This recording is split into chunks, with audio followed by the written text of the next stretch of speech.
चलो आ जाओ। कल वाली चीज आप लोगों की तैयार है, याद हो गया है? उसके पहले वाला रिवाइज कर रहे हैं। आज यूट्यूब पर लाइव है, जो बच्चे देखना चाह रहे हैं देख सकते हैं आफ्टर क्लास।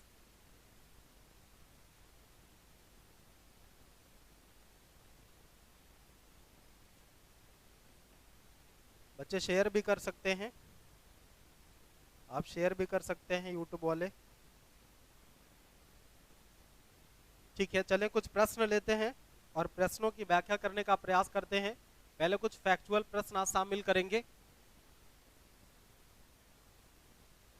देखिए, प्रैक्टिस में जितनी इंद्रियां आपकी एक्टिव रहेंगी उतना ही आपका बेहतर फायदा होगा।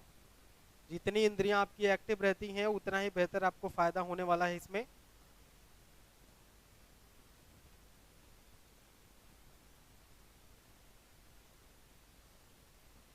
चले एक प्रश्न ले लेते हैं।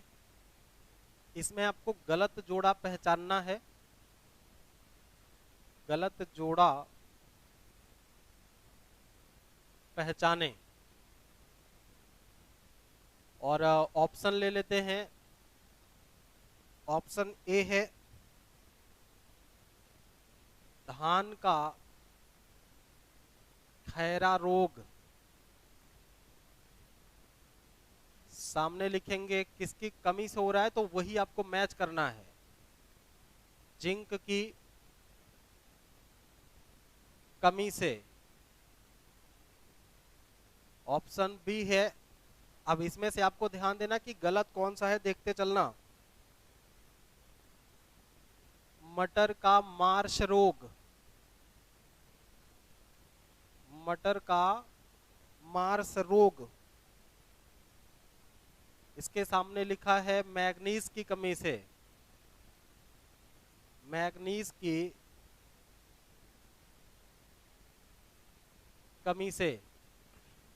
नोट करते जाएंगे, लिख लिख के पढ़ेंगे, नोट कर करके पढ़ेंगे तो बेहतर तैयार होगा आपका।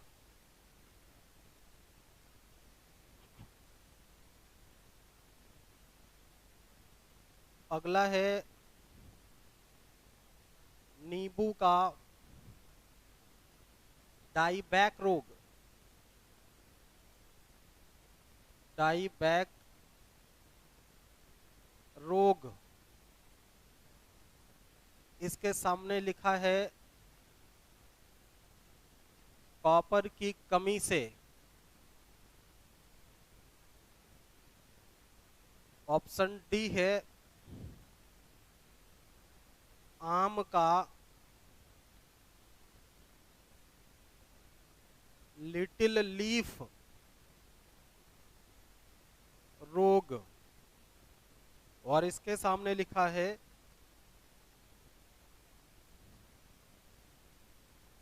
जस्ता की कमी से।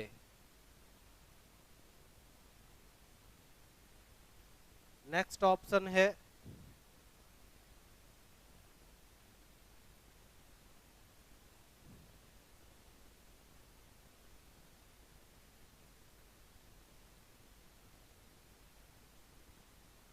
फूल गोभी। नाम सुना कभी? फूल गोभी का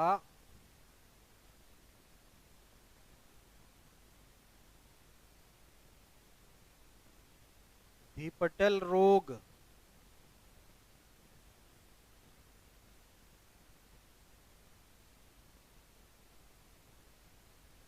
इसके सामने लिखा है मॉलिब्डेनम। मॉलिब्डेनम की कमी से। मॉलिब्डेनम की कमी से।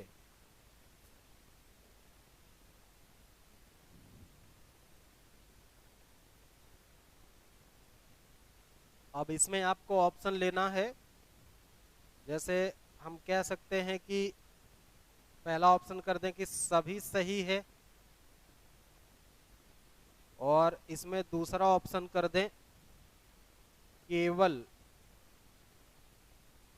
ए और बी सही है। सी ऑप्शन बना सकते हैं केवल डी सही है। चौथा ऑप्शन कर सकते हैं कि आंकड़ा अपर्याप्त है। आंकड़ा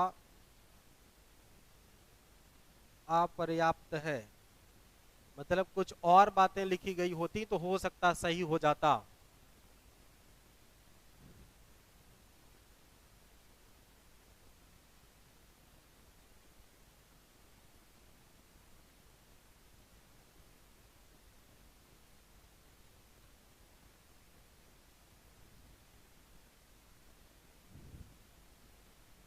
लिख चुके हैं।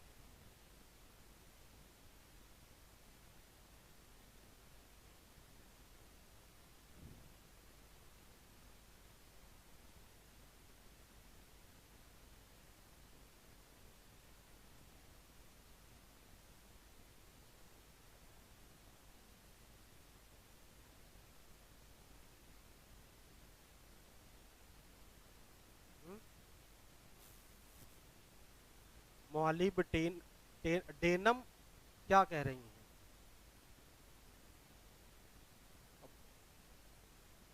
हो सकता है, लेकिन मुझे तो यही समझ आ रहा है। ठीक है, वही समझ लो अभी। तो धान का खैरा रोग, क्या उत्तर आपको समझ आ रहा आप लोगों को? सभी सही है? आपको क्या लग रहा है? सब सही है? बताएं। बी वाला सही है। पढ़ के आया करिए, तुक्का मत मारा करिए। क्या लग रहा है? नहीं लग रहा? ध्यान से फिर से देखिए। धान का जो खैरा रोग होता है ये जिंक की कमी से होता है, ये बात सही है। अगर जिंक की कमी हो जाती है तो धान में खैरा नामक रोग हो जाता है। दूसरा चीज है कि मटर में मार्श रोग होता है। मटर में मार्श रोग, दो चीजें तैयार करना। जैसे एक बात तो किसकी कमी से कौन सा रोग हो रहा है और किस पौधे का कौन सा रोग है, ये भी एक चीज ध्यान देना है। जैसे पूछेगा कि निम्नलिखित में से कौन सा रोग धान में लगता है ना, तो खैरा रोग धान में लगेगा, ये भी एक प्रश्न है। और दूसरा पूछेगा कि निम्नलिखित में से किस एक फसल में मार्स नामक रोग लग जाता है, किसमें डाईबैक नामक रोग लग जाता है, ठीक ना। तो इस तरह से भी प्रश्न पूछता है। तो एक प्रश्न में तीन तीन बातें छुपी हैं, अभी निकाल रहे एक एक चीजों को। धान का खैरा रोग किसकी कमी से, बोलिए? जिंक कमी से। मटर का मार्च रोग कैसे होता है? मैग्नीज की कमी से होता है, यह भी बात भी सही है। दूसरा एक नींबू आप जानते होंगे, क्या होता है इसमें, कौन सा रोग होता है? डाईबैक नाम का रोग होता है, किसकी कमी से होगा? कॉपर की कमी से होता है। आम का लिटिल लीफ, कभी आप देखे होंगे कि आम की पत्तियां एकदम मतलब टिटूर के सिकुड़ के बेचारी एकदम दब करके इतना बड़ा रहती है केवल, ठीक ना, ऐंठ करके पूरा एकदम वैसा दिखता, उसी में वो माटा जाला लगा लेता उसी का ना, तो उसी को लिटिल लीफ कहते हैं। छोटी पत्तियां हो जाती हैं आम की, किसकी कमी से होता है? जस्ता की कमी से होता है। इसीलिए जब आम में बौर आने लगता है तो जो फसल वाला, जो आम की खेती करने वाला या बागान का मालिक, वो उसके पहले ही उस पर पत्तियों पर दवाई का छिड़काव करता है। जब दवाई का पैकेट आप उठा करके देखेंगे तो उसमें लिखा रहेगा कि इसमें फला फला चीज मिला है, जिसमें एक चीज जस्ता भी लिखा रहेगा कि इसमें जस्ता भी मिला है। तो बाहर से उस चीज की पूर्ति कर दी जाती है ताकि उसमें इस तरह का कोई रोग ना हो। जब पत्तियां ठीक नहीं आएंगी तो उसका बौर ठीक से नहीं निकलेगा। और आम में टिकोरा समझते हैं? टिकोरा, छोटा छोटा आम होता है उसे टिकोरा कह देते हैं, बचपन में बहुत खाए हैं। तो आम फिर वही बड़ा होता है, तो आम की फसलों के लिए बहुत ही महत्वपूर्ण है कि पत्तियां उसकी ठीक ठाक निकलें। तो आम में लिटिल लीफ किससे हो जाएगा? जस्ता की कमी से। फूल गोभी, चाहे एक गोभी और होती है करमकल्ला, जिसे आप पत्ता गोभी कहते हैं, सुना नाम? पत्ता गोभी चाहे फूल गोभी, ये पा है, फा नहीं है, पत्ता गोभी है, नहीं वो करमकल्ला बोलते हैं और कुछ अलग अलग क्षेत्रीय भाषा में इसको बोलते हैं।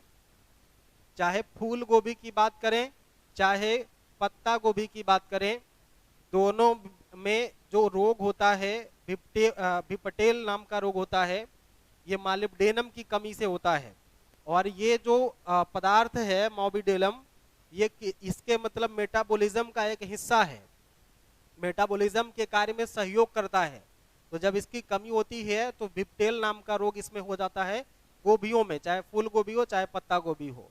तो इस हिसाब से हम देख रहे हैं कि ऑप्शन ए भी सही है, बी भी सही है, सी भी सही है, डी और ई भी सही है।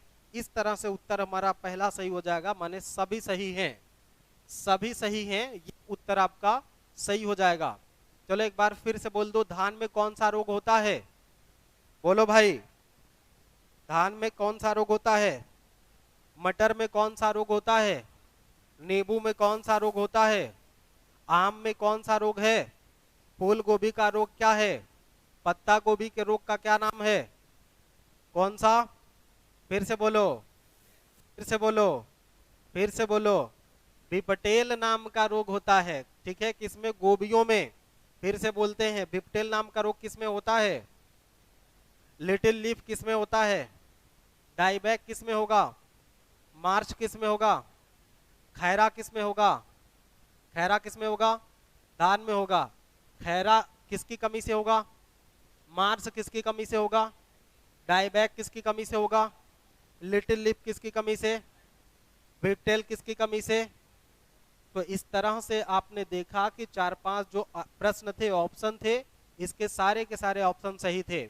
फिर से अगर आपसे पूछें कि जिंक की कमी से कौन सा रोग होगा, जिंक की कमी से कौन सा रोग होगा, किसमें होगा? मैग्नीज की कमी से कौन सा रोग होगा?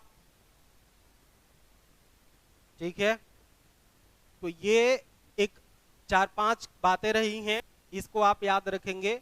फूल गोभी वाला बात थोड़ा सा, इसको जैसा हमने कहा कि ये मेटाबॉलिज्म में कार्य करता है, नाइट्रोजन को लेकर के मेटाबॉलिज्म में सहायक भूमिका निभाता है ये फूल गोभी या पत्ता गोभी के। इसमें खैरा आप अक्सर जानते रहे होंगे, एकदम सामान्य सी बात है, या लिटिल लीफ भी सामान्य सी बात है, आप उसको जानते ही रहे होंगे। फूल गोभी पर ज्यादा मेहनत करनी है, मटर पर करनी है और नींबू पर करनी है। ये 3 ऑप्शन है जिसको आपको ध्यान से याद रखना है, ठीक है, 3 ऑप्शन। चलो बताओ, धान में कौन सा रोग होता है? कौन सा? किसकी कमी से? किसकी कमी से? धान में खैरा नामक रोग किसकी कमी से होता है? मटर में मार्च नाम का रोग होता है, किसकी कमी से? मैग्नीज की कमी से। मटर में कौन सा रोग होता है? कौन सा? किसकी कमी से? नींबू में कौन सा रोग है? कौन सा? डाईबैक। नींबू का कौन सा रोग है? डाईबैक नामक रोग होता है, किसकी कमी से? कॉपर की कमी से होता है। अगला बात देख लें कि लिटिल लीफ नाम का रोग किसमें होता है? किसमें? आम में होता है, किसकी कमी से? जस्ता की कमी से। और फूल गोभी में कौन सा रोग होता है? पत्ता गोभी में कौन सा रोग होता है? किसकी कमी से हो जाएगा? क्या कार्य है इसका? नाइट्रोजन के साथ मेटाबॉलिज्म की क्रिया में सहायता करता है। तो इस तरह से ये 4-5 बातें आपको याद हो चुकी हैं। अब हम लोग एक अलग सा प्रश्न लेते हैं, लेकिन इसके पहले फिर से एक बार बता देना कि धान का खैरा रोग कैसे होता है। धान का खैरा रोग कैसे हो जाएगा? जिंक की कमी से हो जाएगा। और मटर का मार्च रोग कैसे हो जाएगा? कैसे? ठीक है, चलो एक बार फिर से ले लेते हैं। अगला प्रश्न है, और प्रश्न है, जल में घुलनशील विटामिन होती है। जल में, पहले ऑप्शन देख लो, जल में घुलनशील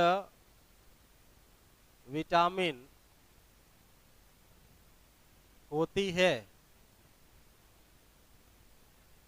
अब जल में घुलनशील देखना है। ऑप्शन ए, पहला तो बी, दूसरे में लिख दे रहे हैं सी, तीसरे में लिख दे रहे हैं बी और सी, और चौथे में लिख दे रहे हैं ए और सी, पांचवें ऑप्शन में लिख दे रहे हैं बी और ए। अब बताइए कौन सा सही हो सकता है इसमें? कौन सा? सी सही हो सकता है, ठीक है, सी वाला ऑप्शन इसका सही हो जाएगा। क्योंकि विटामिन के बारे में अगर आप समझने का प्रयास करेंगे तो देखें, जो विटामिन है इसकी सबसे पहली बार खोज की गई थी 1911 ईस्वी में। कब खोजा गया था? 1911 में। किसने खोजा था? सी फंक नाम के व्यक्ति ने विटामिन की खोज की थी? सी फंक नाम के व्यक्ति ने विटामिन की खोज की थी। विटामिन एक ऐसा तत्व है जो हमारे शरीर में, शरीर के पोषण में कार्य करता है, शरीर के पोषण के लिए कार्य करता है। और विभिन्न तरह के विटामिनों की कमी से या अधिकता से कई तरह के रोग मानव में होते हैं, कई तरह के रोग बच्चों में और वयस्कों में होते हैं। तो इससे भी जोड़ करके आपके प्रश्न में खूब सवाल पूछे जाते हैं आपके एग्जामों में, परीक्षाओं में। तो एक बात तो आपने ये देख लिया कि जल में घुलनशील विटामिन कौन कौन से हैं, बी और सी। इसका मतलब राइट आंसर इज द सी। सही उत्तर क्या हो जाएगा? सी हो जाएगा।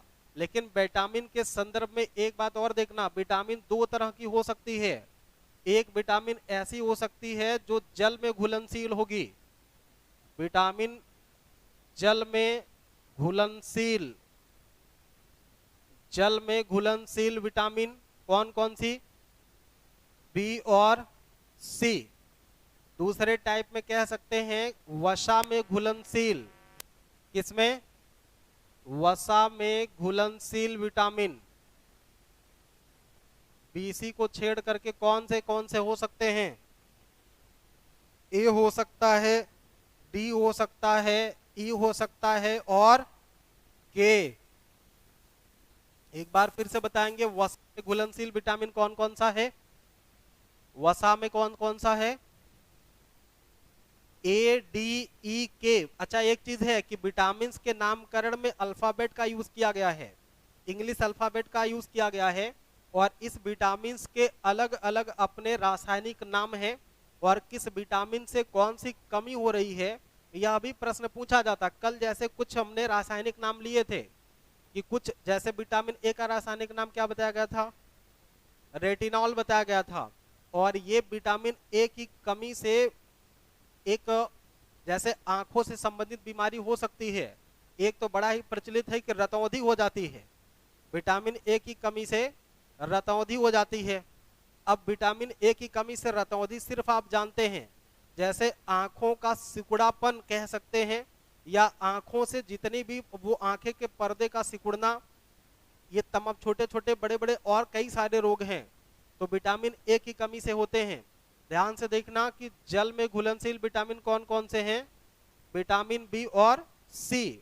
तो विटामिन बी के बारे में कल क्या बताया गया था? विटामिन बी पूरा 11 विटामिनों का समूह है, ठीक ना? 11 विटामिनों का समूह है। इसी को कहते हैं vitamin B complex, vitamin B complex कहते हैं। तो इसमें कुल 11 है। इस 11 में जैसे 3-4 की अभी जैसे उसका इंपॉर्टेंस सामने नहीं आया विज्ञान के तौर पर, लेकिन बहुत सारे विटामिन बी कॉम्प्लेक्स के जो हिस्से हैं, जैसे विटामिन बी1 है, बी2 है, बी3 है, बी5 है, बी6 है, बी7, बी9, बी12, ऐसे करके कुछ विटामिनों का चर्चा या किताबों में दिया गया या फिर उस पर रिसर्च हो चुका, उनका हमारे जीवन में बहुत उपलब्धता है। और इसके विटामिन बी कॉम्प्लेक्स के बारे में एक चीज ध्यान देना है कि विटामिन बी कॉम्प्लेक्स जहां भी आएगा, ध्यान देना, ये रक्त अल्पता से संबंधित होगा, अर्थात एनीमिया से। ये आपको, जैसे किसी को कमजोरी आए, भूख नहीं लगे, जबान में छाले पड़ जाएं, तो आप एक बीकासूल का कैप्सूल दिया जाता है डॉक्टर के द्वारा, देखें कभी? तो आप उसकी बीका के कारण, बीकासूल का हमारे छाले से क्या मतलब है? लेकिन जब विटामिन बी कॉम्प्लेक्स कमी होती है, व्यक्ति में भूख नहीं लगेगा, कमजोरी आ सकती है, भूख नहीं लगेगा, कमजोरी आ सकती है, कभी कभी खून की कमी भी हो जाती है। तो इसको पूरा करने के लिए एक कैप्सूल आता है, बहुत ही सस्ता, मजबूत, टिकाऊ, जिसका नाम क्या है? बीकासूल। वो बीकासूल आपको डॉक्टर खिलाते हैं 10 दिन 12 दिन। अब उसी को थोड़ा सा मॉडिफाई करके क्या करके लोग बेच देते हैं। सरकारी हॉस्पिटल में आप जाते हैं तो एक बी कॉम्प्लेक्स की गोली आपको मिल जाती है, 10 गोली का पत्ता, उससे भी आपको रिलीफ हो ही जाता है, आराम मिल ही जाता है। फिर वही चीज आप महंगा खरीदते हैं। तो विटामिन बी कॉम्प्लेक्स कोई एक सिंगल विटामिन बी नहीं है, ये पूरा 11 विटामिनों का समूह है। और विटामिन सी के बारे में कल वाले वीडियो में चर्चा हुई थी, कल वाले क्लास में चर्चा हुई थी। आज कुछ विटामिनों के बारे में चर्चा कर लेते हैं फिर से, और एक पूरा का पूरा सीरीज तैयार कर लेते हैं और उसके बाद मुख्य विषयों पर उसके क्या उसके फंक्शन है, कहाँ से वो सोर्स उसका है, कहाँ से प्राप्त हो सकता है, इसकी एक पूरी लिस्ट तैयार कर लेते हैं। पहले आप इतना लिख लीजिए, विटामिन की खोज कब हुई थी, किसने खोजा था? विटामिन ये कितने प्रकार से, मतलब घुलने के आधार पर कितने भाग में बांट सकते हैं? 2 भाग में, जल में घुलनशील विटामिन और वसा में घुलनशील विटामिन। अच्छा, कुछ विटामिन इसमें ऐसे हैं कि जो आप पोषक पदार्थों से ले सकते हैं, जैसे हरी सब्जी खाएंगे, दूध खाएंगे, अंडा खाएंगे, मीट मछली खाएंगे, ईस्ट खाएंगे या खमीर खाएंगे, जितनी भी चीजें हम भोज्य पदार्थ के रूप में ग्रहण करते हैं, उन सब में अपनी विशेषता के आधार पर, अपने गुण धर्म के आधार पर विटामिन पाई जाती है। जैसे खट्टे पदार्थ हैं, नींबू खाने में खट्टा लगता है, विटामिन सी की भरपूर मात्रा उससे मिल जाती है। जब कभी आपके मसूड़ों में दर्द होता है, मसूड़ों में दर्द होता है, तो वो विटामिन सी की कमी से, मसूड़े का फूल जाना विटामिन सी की कमी से होता है, तो डॉक्टर आपको विटामिन सी का एक टेबलेट देता है चूसने के लिए। तो आपको लगता है कि विटामिन सी का हमारे दांत और मसूड़ों से क्या संबंध है? नहीं, उस तत्व की कमी जैसे ही आपके बॉडी में होगी, तो आपको उससे संबंधित चीजें दिखने लगेंगी। जैसे भूख नहीं लगेगा, इनेमिया की कमी आ जाएगी तो बी कॉम्प्लेक्स का कैप्सूल दिया जाएगा, मसूड़ों में कोई दिक्कत आ जाएगी तो आपको विटामिन सी का दिया जाएगा। अगर जैसे कैल्सीफेराल, एक नाम सुना होगा आपने, रासायनिक नाम में कैल्सीफेराल, और जिसका विटामिन नेम क्या है? डी है, विटामिन डी, और विटामिन ई को टोकोफेराल कहते हैं। ये सारी बातें पीछे हो चुकी हैं। विटामिन ए को रेटिनाल कहेंगे, विटामिन डी को क्या बोलेंगे? कैल्सीफेराल, और इसका सबसे नेचुरल सोर्स क्या है? सूर्य है, धूप है। मतलब विटामिन डी आपको बाहर से ही लेना है।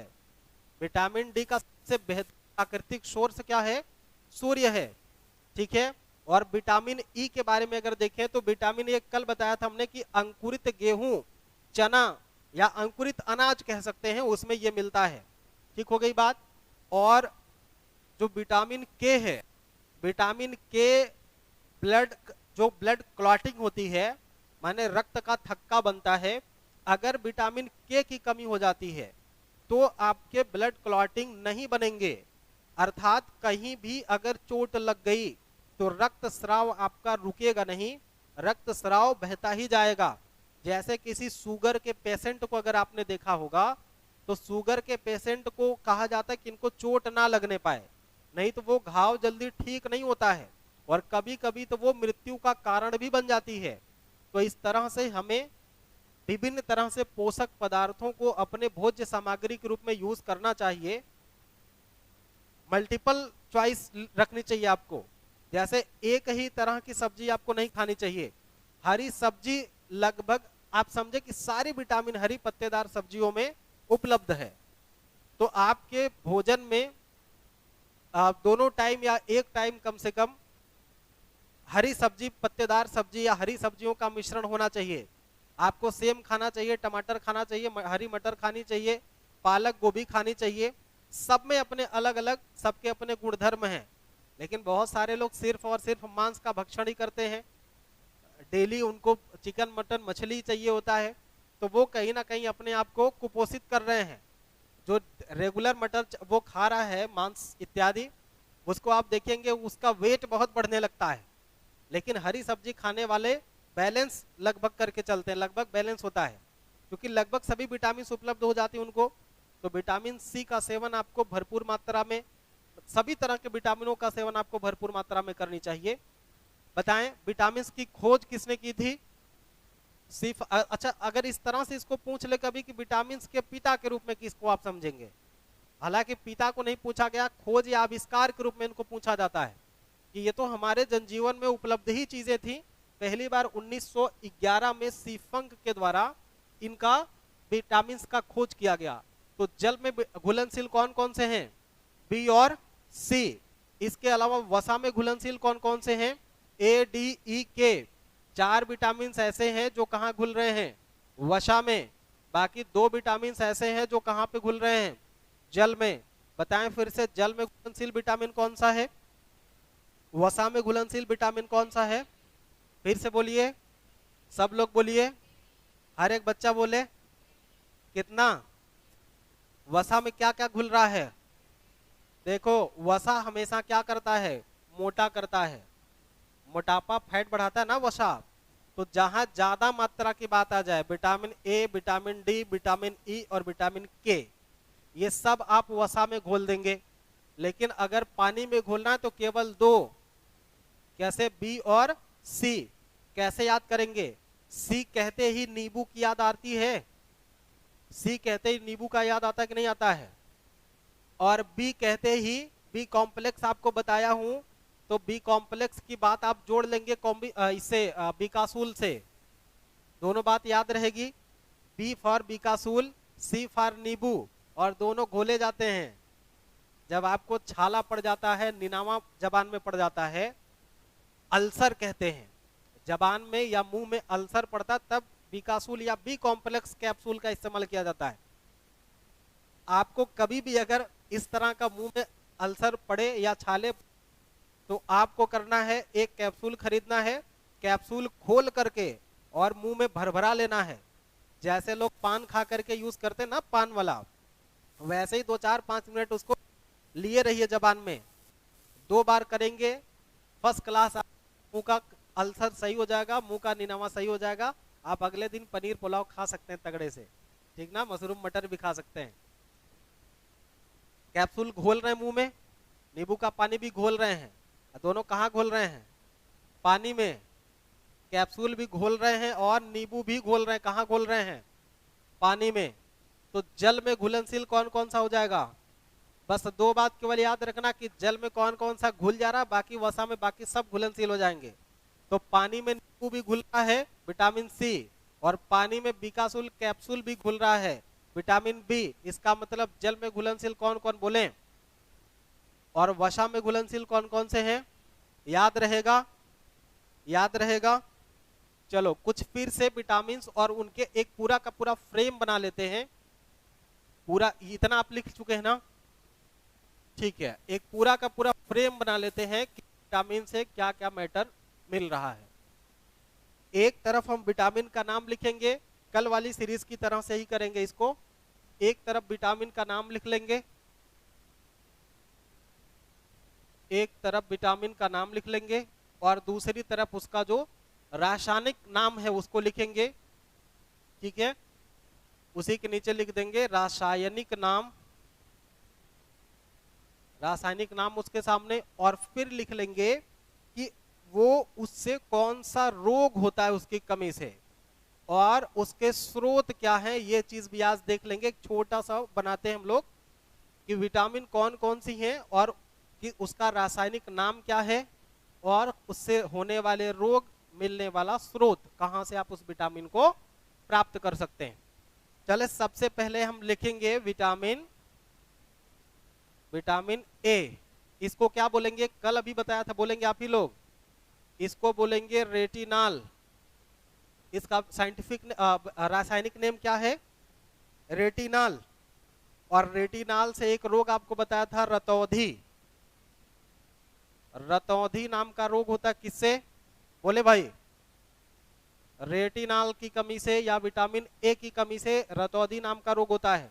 अच्छा, ये प्राप्त कहां से होगा? अगर आप हरी सब्जी खा रहे हैं तो ये मिल जाएगा, अगर आप गाजर खा रहे हैं तो भी विटामिन ए मिल जाएगी। मछली का तेल पिए कभी नहीं, कलेजा कभी खाएं या कलेजी? कलेजी बकरे की खाई जाती है जिसमें विटामिन ए मिलता है, ठीक है, विटामिन ए। अच्छा, अगर किसी भी 12 से 15 साल का कोई किशोर बच्चा है तो उसे कितना जरूरत पड़ेगा विटामिन ए का प्रतिदिन में? 60 ग्राम। अगर वो 60 ग्राम विटामिन ए ले रहा है प्रतिदिन तो उसको कभी इस तरह का रोग होगा नहीं। चले दूसरा विटामिन लेते हैं, विटामिन ये हो गया। अब देखेंगे विटामिन बी कॉम्प्लेक्स, ठीक है, vitamin B complex, vitamin B complex. और बी कॉम्प्लेक्स के सामने ये लिखे, जैसे हमने बताया, ये पूरा 11 विटामिनों का समूह है कि नहीं? पूरे 11 विटामिनों का समूह है। तो इसके लिए अब एक एक विटामिन का अलग अलग नाम हम लोग लिखेंगे, ठीक है। 11 विटामिनों का समूह, ऐसा आप लिख सकते हैं, 11 विटामिनों का समूह है। अब देखते हैं विटामिन B1 क्या है, विटामिन B2 क्या है सामने। अब इनका रासायनिक नाम लिखते चलते हैं।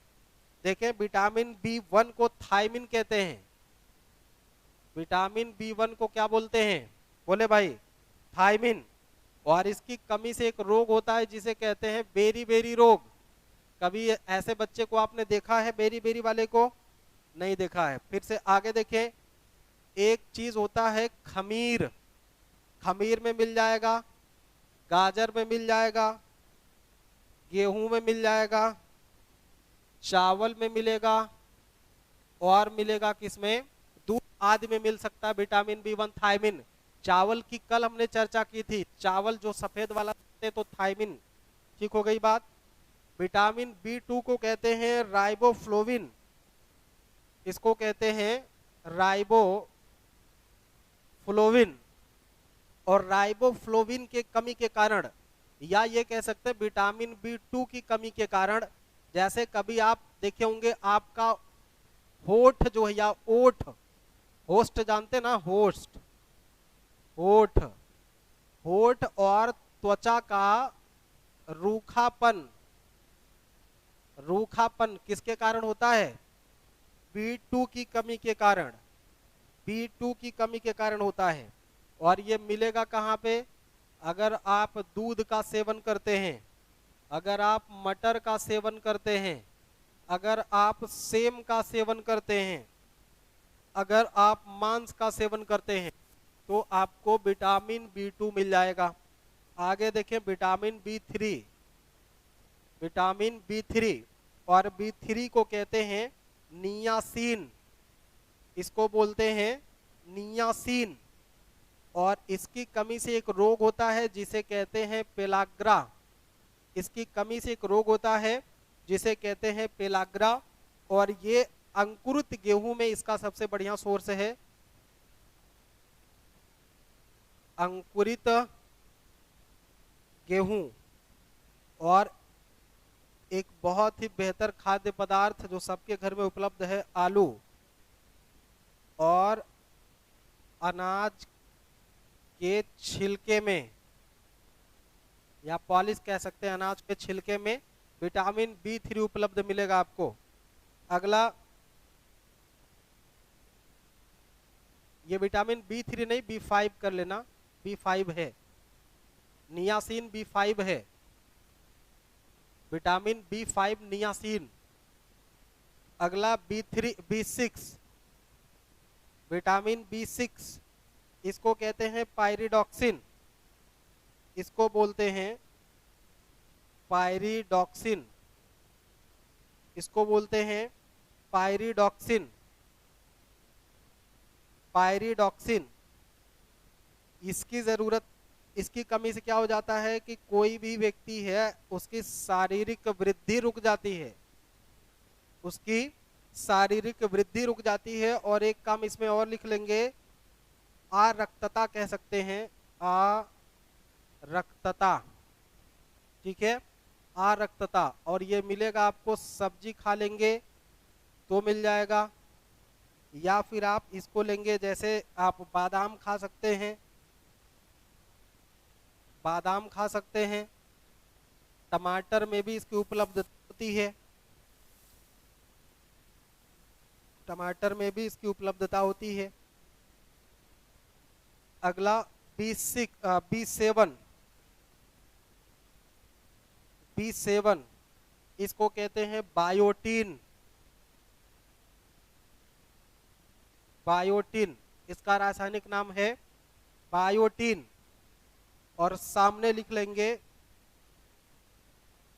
जब बायोटीन की कमी होती है तो शरीर में दर्द होगा,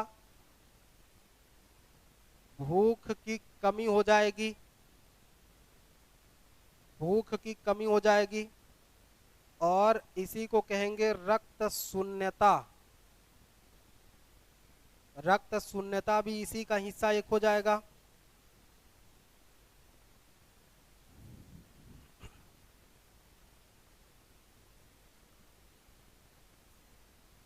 बायोटीन बता रहे हैं।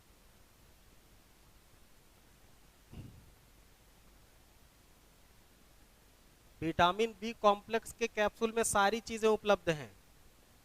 ये सारे विटामिन बताया, जितना समूह है 11 वो एक कैप्सूल में रखा गया है।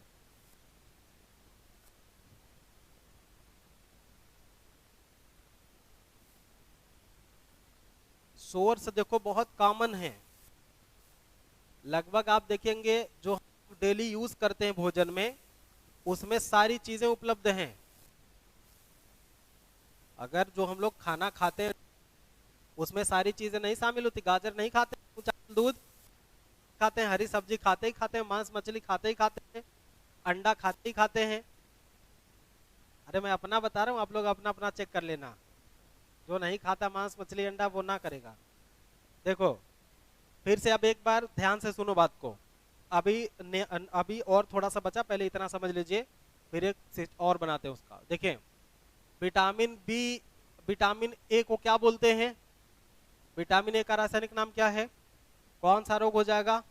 रतौंधी हो जाएगा। हरी सब्जी खा लेंगे, गाजर खा लेंगे, मछली, तेल, कलेजी, मांस इत्यादि में मिल जाएगा आपको क्या? Vitamin A. फिर विटामिन बी कॉम्प्लेक्स आता है, 11 विटामिनों का समूह है, 11 विटामिनों का समूह है बी कॉम्प्लेक्स। तो B1 को क्या बोलते हैं? थायमिन बोलते हैं।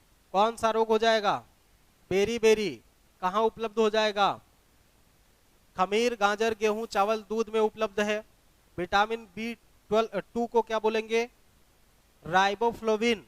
ये कहाँ, इसका क्या दिक्कत आ जाएगी? इसको कमी से, इसके कमी से होठ होठ फटने लगेगा, होठ पे रूखापन आ जाएगा और त्वचा में भी रूखापन आ जाएगा।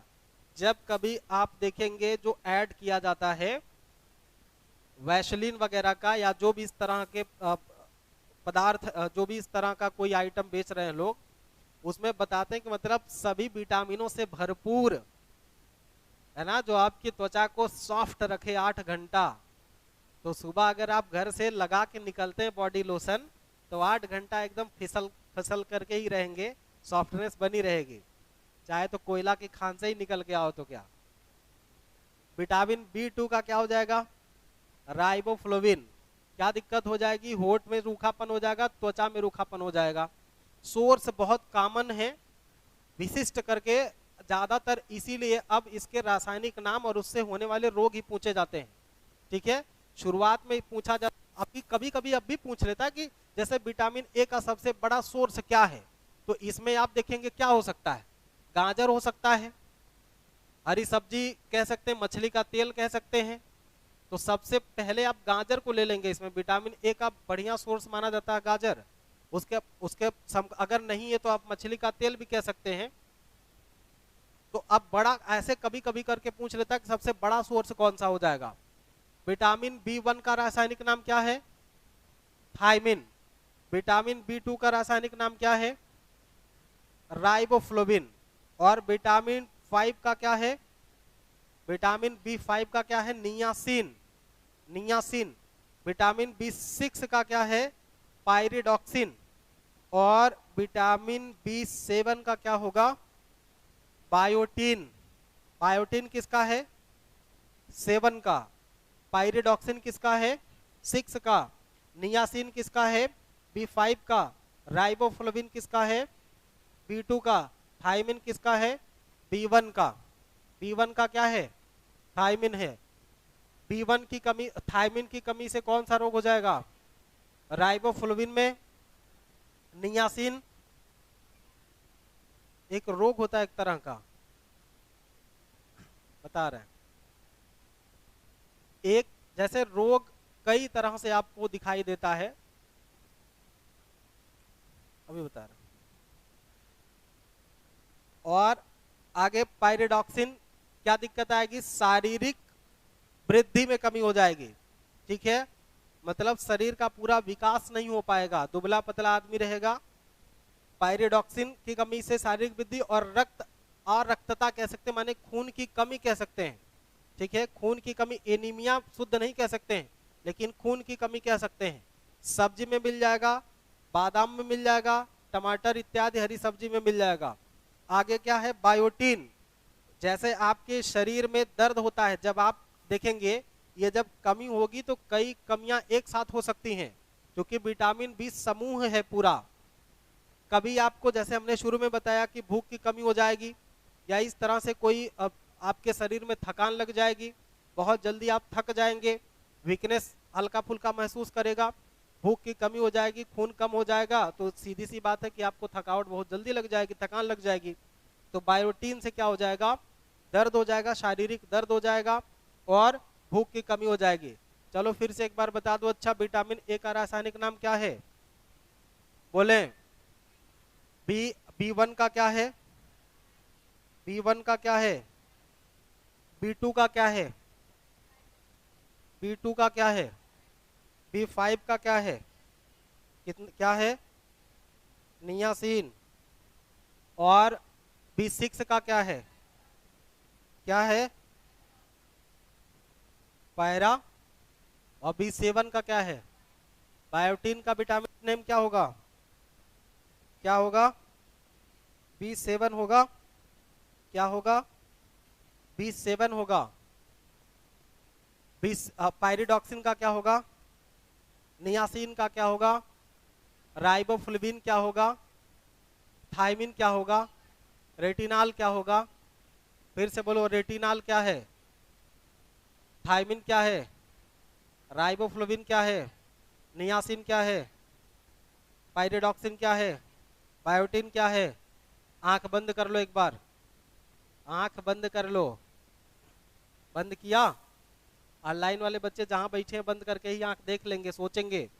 याद कर लो जरा सा, फिर से एक बार देखो कि ए के सामने रेटिनाल लिखा दिख रहा है, विटामिन ए के सामने रेटिनाल लिखा है, बी1 के सामने थायमिन लिखा है, बी2 के सामने राइबोफ्लेविन लिखा है, बी5 के सामने नियासिन लिखा है, बी6 के सामने पायरिडॉक्सिन, बी7 के सामने बायोटीन।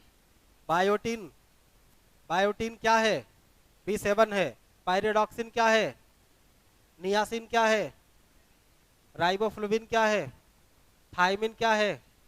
चावल धुलने पर कौन सी विटामिन खत्म हो जाएगी, कौन सी, थायमिन। या बी1 में क्या, चावल हल्का सा धुलना, बहुत रगड़ के नहीं, कुछ लोग तब तक धुलते हैं जब तक व्हाइट व्हाइट उसका निकल नहीं जाता पूरा, तो चावल पूरा नहीं धुलना चाहिए, नहीं तो आप केवल और केवल कार्बोहाइड्रेट ही प्राप्त करेंगे, उसके विटामिन नष्ट हो जाएंगे।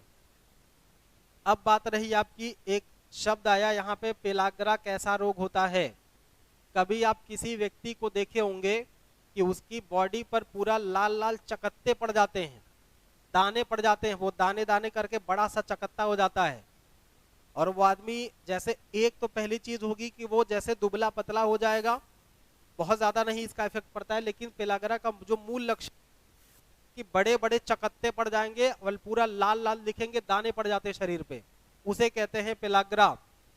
इसीलिए क्या,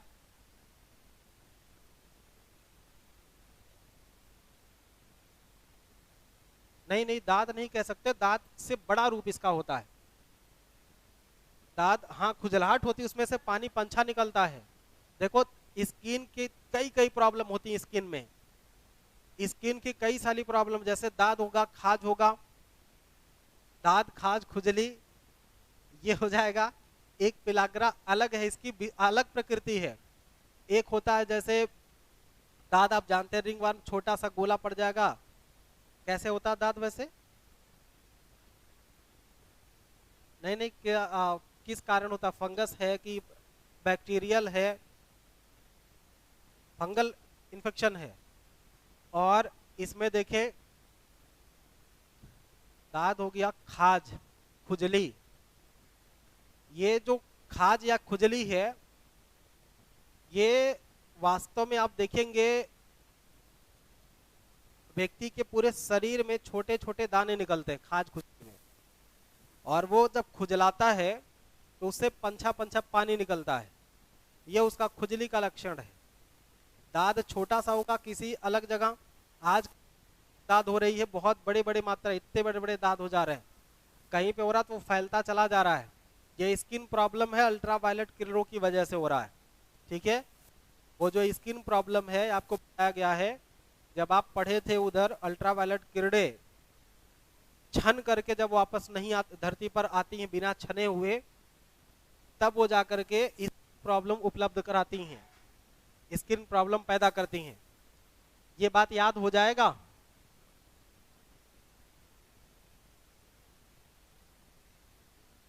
हाँ हाँ, हो सकता है, लेकिन ये जरूरी नहीं है। देखो, कुछ लक्षण होते बहुत कॉमन होते हैं, और सेम तरह के लक्षण आपको कई कई तरह से दिखेंगे। तो किसी में इस तरह का लक्षण दिख जाए तो अगले दिन से दूरी मत बनाने लगना। हो सकता किसी और कारण से हो, कभी किसी चीज से एलर्जिकल प्रॉब्लम हो जाती है, पानी से होता, जहाँ रहते हो ऐसी हवा धूप है कि आपको ऐसी दिक्कत है। एक बच्चे को मैं जानता था, उसको बारिश के पानी से दिक्कत होता था। बारिश के मौसम में वो बाहर निकलता ही नहीं, जब बारिश हो जाती है तो पूरे शरीर में उसके दाने निकल आते हैं। तो ये ऐसे भी दिक्कत हो सकती है। चले फिर से देखें, रेटिनाल को क्या बोले, अब इसका क्या रोग होगा रेटिनाल की कमी से? विटामिन ए की कमी से क्या हो जाएगा? B1 की कमी से, B1 की कमी से क्या हो जाएगा? B5 की कमी से, B6 से, B7 से भूख की कमी हो जाएगी। समझ पाए हैं बात को?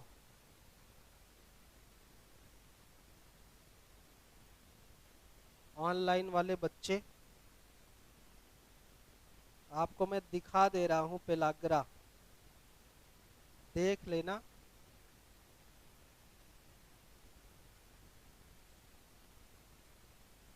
सबसे भयानक रूप दिखाऊंगा, ये देखो, दिख रहा ना पूरा कैसे चकत्ता चकत्ता लाल लाल दाना दाना पड़ा है इसका प्रारंभिक। ये देखो हाथ में हुआ है इस तरह से, दिख रहा है?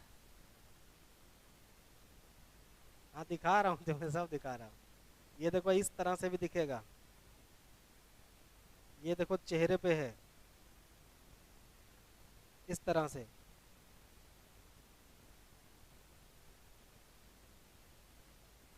बस करें आप। देखने से थोड़ी होता है। चलो, B1 में क्या है, कौन सा रोग होगा B1 की कमी से? अरे B1 पूछ रहा हूँ, बेरी बेरी होगा। अच्छा बताओ, BA की कमी से क्या होगा? सॉरी, A की कमी से, B1 की कमी से, B5 से पेलाग्रा, और B7 से। याद रहेगा? भूलेगा? कल फिर से दोहरा लेना। बहुत ही फैक्चुअल चीजें हैं, कोई इसमें ऐसी ट्रिक नहीं बन पाती कि जिससे आप याद कर पाएंगे। रटना ही रटना है, या कल देखेंगे कुछ बनेगा तो बना लेंगे। ठीक है, चलो आगे कुछ और। कितना? B7 तक हो गया था। चलो B7 तक हो चुका था, देखते हैं B9, विटामिन B9, और इसके सामने लिख लेंगे आप फोलिक एसिड। विटामिन B9 के सामने लिख लेंगे क्या? Folic acid. इसका रासायनिक नाम क्या है? B9 का फोलिक एसिड है। और इसकी कमी से एक रोग होता है जिसे कहते हैं एनीमिया। क्या बोलते हैं? बोलो भाई। इसी से एनीमिया होता है, या इसी से एक चीज और आप जोड़ सकते हैं जिसे आप रक्त अल्पता कहते हैं। रक्त अल्पता, या इसी को कहते हैं रक्त क्षीणता। रक्त क्षीणता। देखो, मुख्यतः B9 ही जिम्मेदार है एनीमिया के लिए।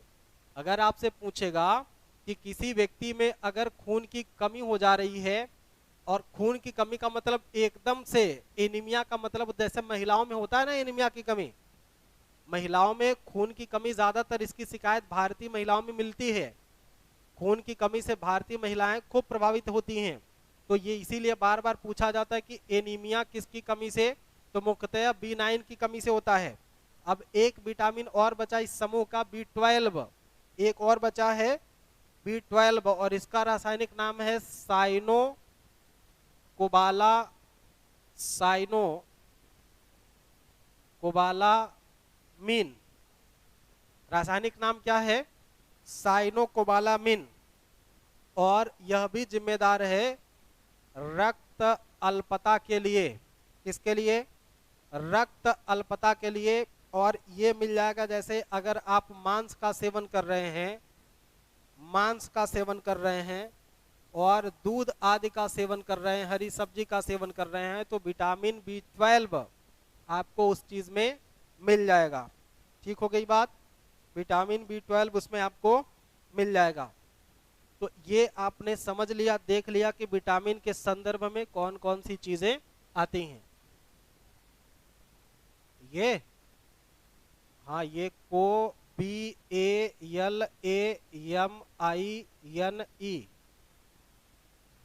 साइनोकोबालामीन, साइनोकोबाल एमिन, कल कह रहे थे राम जी, साइनोकोबाल एमिन। तो चाहे आप अलग अलग, हालांकि किताब में अलग नहीं लिखा कि एमिन आप पढ़ेंगे, तो मैं ऐसे ही पढ़ता हूँ साइनोकोबालामिन। कुल मिलाकर के आपको निबंध तो लिखना नहीं है, ठीक ना, बस याद रखना है, ऑब्जेक्टिव सवाल आपसे पूछे जाएंगे। देखो ये दो जो B9 और B12 हैं, ये मुख्य रूप से जिम्मेदार है एनीमिया के लिए। किसके लिए? एनीमिया के लिए। और भारतीय महिलाओं में एनीमिया का लक्षण खूब पाया जाता है। इसीलिए आप देखेंगे कि भारत में मृत्यु जो जब कोई ऐसा जैसे जनन के समय या डिलीवरी के समय, बच्चे के जन्म देने के समय माताओं की मृत्यु हो जाती है, क्योंकि उनमें खून की कमी बहुत ज्यादा पाई जाती है। आप देखते होंगे कि सरकार अब इसके लिए प्रयास कर रही है कि जो भी गर्भवती माता है उसको घर तक या सरकारी हॉस्पिटल से फॉलिक एसिड, जिंक और ये आपका बी कॉम्प्लेक्स के टैबलेट्स वो उनको पहुंचाया जाता है घर तक, और रेगुलर सुझाव दिया जाता है कि प्रत्येक स्त्री इसका सेवन नियमित रूप से करेगी। तो अब थोड़ा सा मृत्यु दर कम हो गया है गर्भवती महिला का, नहीं तो पहले बहुत बड़ी मात्रा में मृत्यु दर थी इनकी। तो बताएं B9 को क्या बोल देंगे? Folic acid. क्या बोलेंगे? Folic acid. और B12 को क्या बोलेंगे? साइनोकोबालामिन। फोलिक एसिड की बात कर ले क्या हो जाएगा? B9। अगर साइनोकोबालामिन की बात करें तो B12। अब आपसे पूछेगा कि निम्नलिखित में से कौन सा विटामिन एनीमिया के लिए जिम्मेदार है?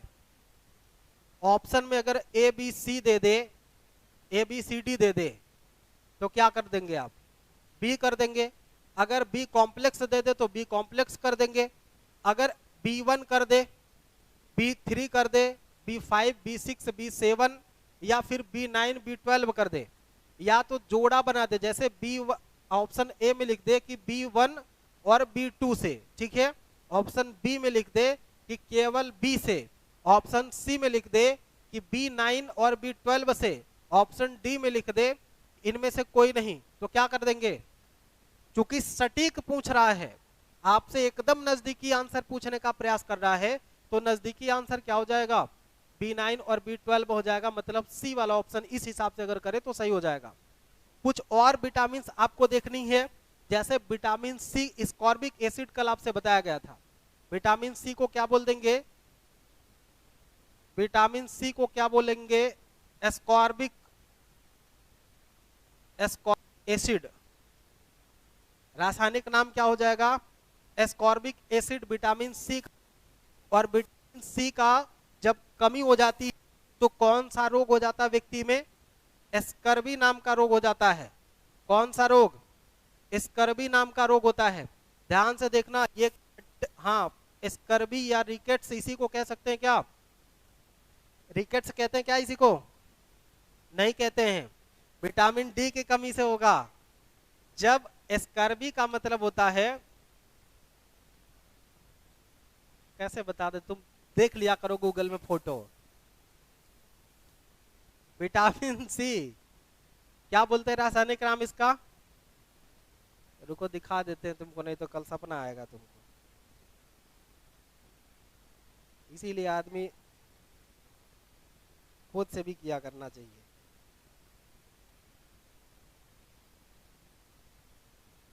स्कॉर्बिक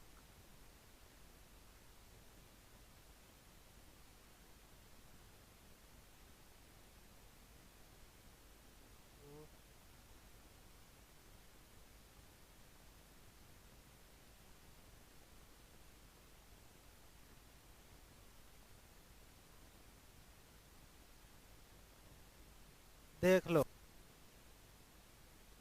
देखोगी?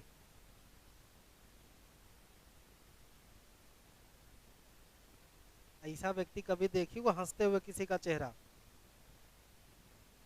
मतलब एकदम सड़े हुए दांत, ऐसा लगे कि काट लेगा अभी। इस, इस तरह का फीलिंग नहीं देखी अभी तो? देखो, अभी बताया हूं ना कि विटामिन सी मसूड़े से संबंधित है, ठीक ना? ये देखो, कभी कभी इस तरह से आप देखते होंगे दांत के ऊपर मसूड़ा चढ़ जाता है, कभी कभी मसूड़े के ऊपर इस तरह से दिक्कतें आ जाती हैं, सड़न सड़न आ जाती है, तब डॉक्टर्स के द्वारा विटामिन सी की गोली दी जाती है। उसको आप चूस करके खाएंगे तो आपको रिलीफ मिल जाएगा। अब मसूड़े से खून आना, मुंह से बदबू निकलना, दांत पीला पड़ जाना, ये सब के सुधार के लिए किसकी जरूरत पड़ जाएगी? विटामिन सी की कमी अगर आप पूरी कर लेते हैं तो ये सब चीजें नहीं होगी। बताओ, कल से नींबू खाओगे कि नहीं? ऐसा मुंह बनाओगी? अरे तो और अभी तो ठीक लगता है, जब ये हो जाएगा तो बहुत दिक्कत हो जाएगा।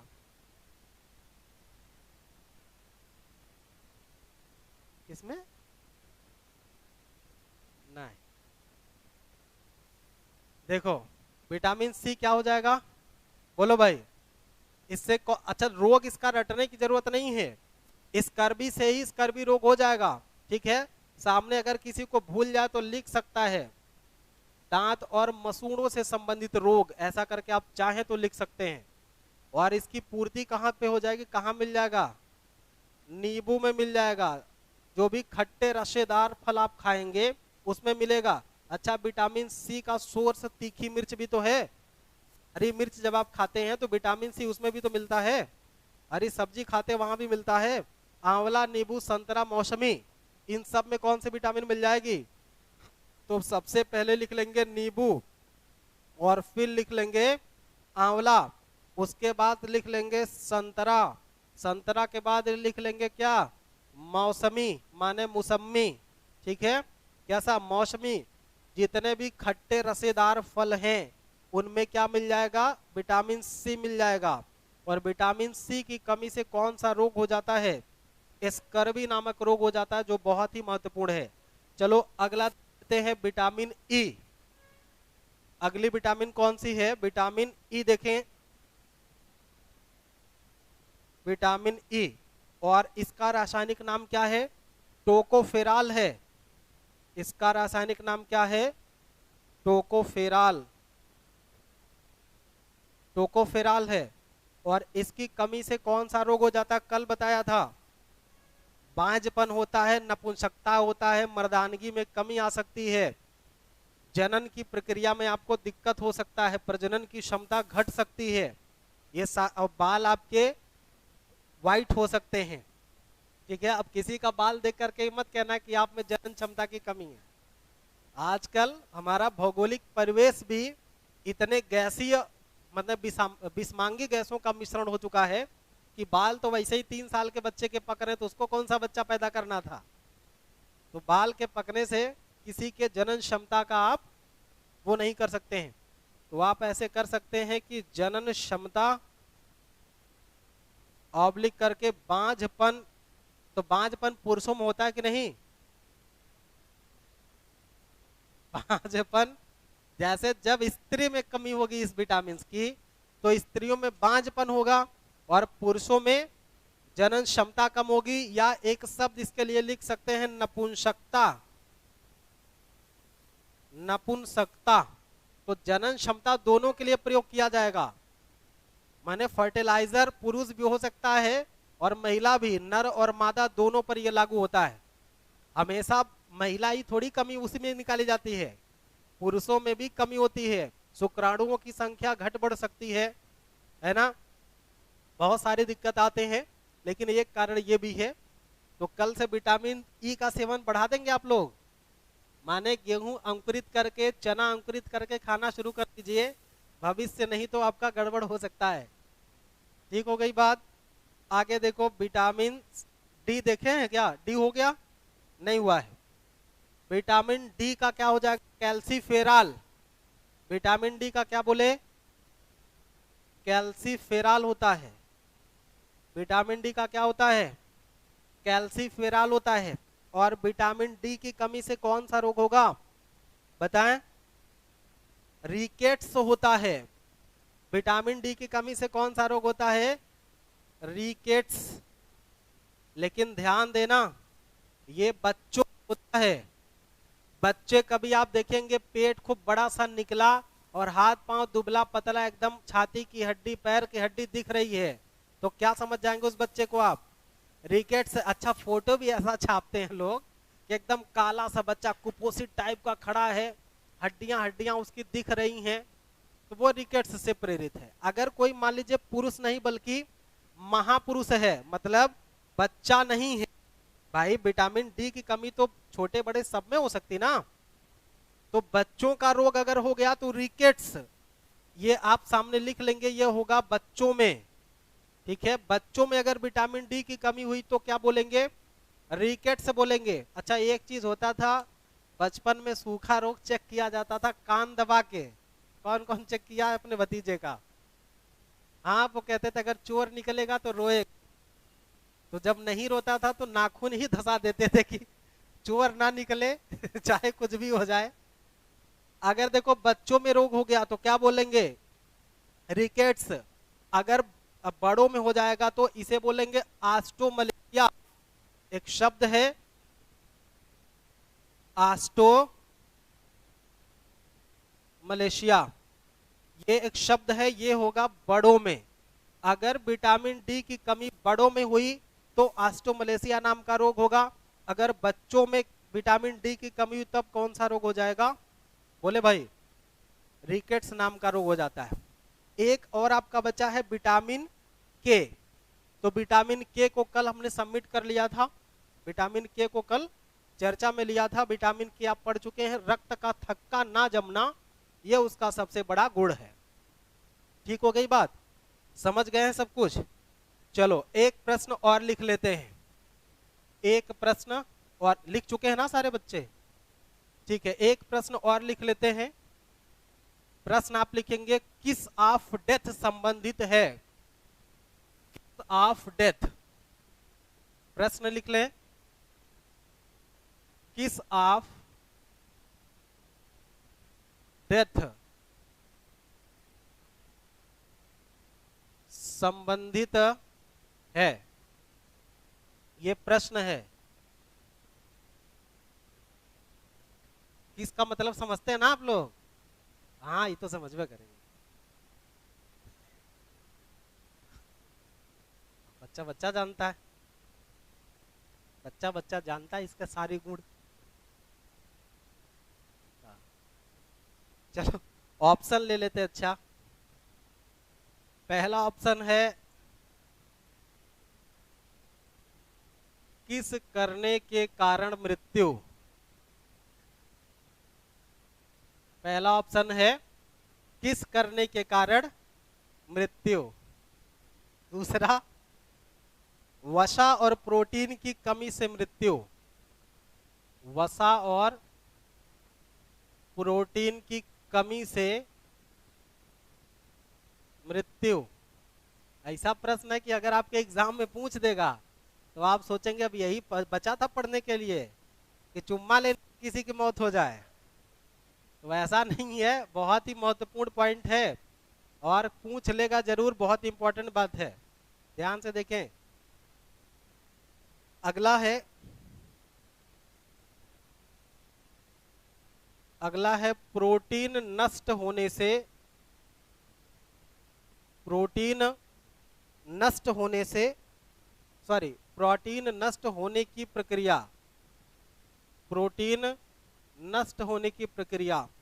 और चौथा ऑप्शन है, चौथा ऑप्शन है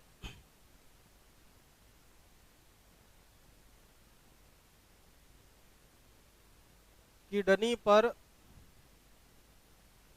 प्रोटीन और वसा का कुप्रभाव। प्रश्न आपके सामने है किस ऑफ डेथ संबंधित है, अब 4 प्रक्रिया आपके सामने रखी गई हैं, कौन सा इंपॉर्टेंट है, इसमें कौन सा सही उत्तर ये आपको पहचानना है। हाँ, ये प्रश्न रिपीटेड है और यूपीएससी ने पूछा है, मैं थोड़ी पूछ रहा हूँ। यूपीएससी ने प्रश्न पूछा और सारे बच्चे पहला वाला करके आए थे, क्योंकि इमरान हाशमी वाला पोस्ट देख के गए रहे होंगे, तो गड़बड़ तो करबे करेंगे। देखो, इसका जो पहला वाला ऑप्शन है बहुत सटीक लग रहा है, लेकिन ये उत्तर सही नहीं है। वसा और प्रोटीन की कमी से मृत्यु भी गलत है। Right answer is C. Protein के नष्ट होने की प्रक्रिया को किस ऑफ डेथ कहते हैं? किस ऑफ डेथ कहते हैं क्या? प्रोटीन के नष्ट होने की प्रक्रिया। किसी के बॉडी में अगर प्रोटीन नष्ट हो रहा है तो उसे हमेशा वीकनेस दिखेगी। अगर उसका प्रोटीन डाइजेस्ट नहीं हो पा रहा है तो किडनी, इसका मतलब है कि किडनी फंक्शन ठीक से नहीं कर पा रही है। किडनी का नाम सुना है कभी? हाँ, हिंदी में क्या बोलते हैं इसको? हिंदी में क्या बोलते हैं? यकृत, गुर्दा, लीवर। खूब कंफ्यूज होते हैं हिंदी वाले से आप। तो आप जानते हैं कि हमारी किडनी सेम के बीज के आकार की होती है, और किडनी जो है इसकी जो कार्यात्मक माने फंक्शनल इकाई होती है वो नेफ्रॉन कहलाती है। माने किडनी की कार्यात्मक इकाई, किडनी की कार्यात्मक इकाई क्या बोलते हैं उसको? नेफ्रॉन बोलते हैं। किडनी हमारी जो होती है वो नेफ्रॉनों से मिलकर के बनी होती है। किडनी नेफ्रॉनों से मिलकर के बनी होती है। इसी कारण किडनी की जो कार्यात्मक इकाई होती है उसे बोलते हैं किसे बोलते हैं? नेफ्रॉन को बोलते हैं। नेफ्रॉन में ही बोमेट संपुट पाया जाता है, हेनले लूप पाया जाता है। ये जब आप कभी नेफ्रॉन का संरचना देखेंगे तो नेफ्रॉन की संरचना कुछ इस तरह से जाती है। नेफ्रॉन की संरचना कुछ इस तरह से जाती है। ये वाला एरिया बोला जाता है बोमेन संपुट, इसको बोलते हैं बोमेन संपुट। और ये जो झुका हुआ भाग है इसको बोलते हैं हेनले लूप, हेनले लूप। और ये आपस में जुड़े होते हैं। और इसी तरह से करीब 2.5 लाख से लेकर के 3.5 लाख नेफ्रॉन मिलकर के हमारी एक किडनी का निर्माण करते हैं। इसीलिए तो फिल्टरेशन का कार्य कर पाती है किडनी, माने छननी की जाली कह सकते हैं। अगर आप चाय छानते हैं तो जो जाली का कार्य करता है वो यही बोमेन संपुट करता है, बोमेन संपुट, ठीक है। और किडनी की कार्यात्मक इकाई क्या हो जाएगा? नेफ्रॉन हो जाएगा। समझ पाए बात को? किस ऑफ डेथ क्या है? प्रोटीन नष्ट होने की प्रक्रिया है। क्या है? प्रोटीन नष्ट होने की प्रक्रिया है। तो आज के लिए बस इतना ही, समय हो गया पूरा। कल फिर मिलते हैं 9:15 बजे। सभी को जय हिंद।